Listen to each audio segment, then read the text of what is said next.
Jorma Kärsimä. Sisään. Jättäkää se lehti siihen. Mitä tarvii kanniskella.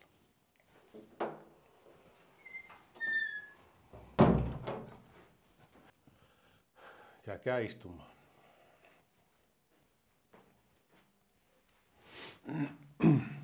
Minkälaista vaivaa? Niin alaselkä jomottaa.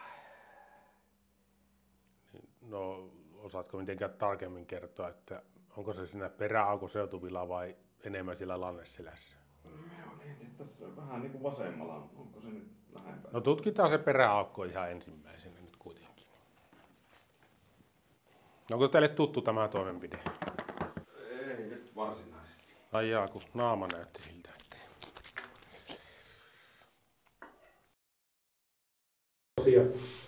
Jotain tuntui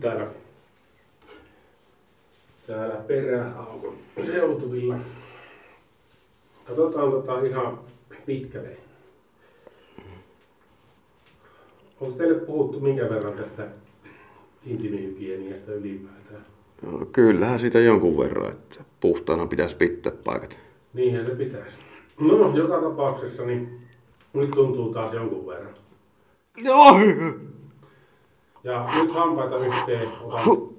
Noin ja kyllä, nostaa vaan ylös. Niin. Tämä on aika selvä tapaus.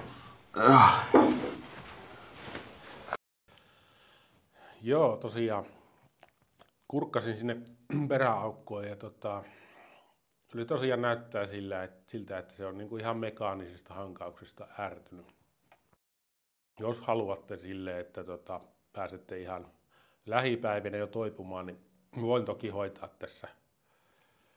tässä saman tien tämän vaivan ja pienen hetken kirpasee ja vaiva on sitten hyvin pian hoidettu, että minä olen kyllä kokenut lääkäri ja selostan samalla kun teen toimenpidettä, eli housut alas ja siitä kyykkyyn, noin, hyvä siihen ja minä tosiaan nyt vedän sitä eturauhasta vähän ulos ja höylään sitä ja noin.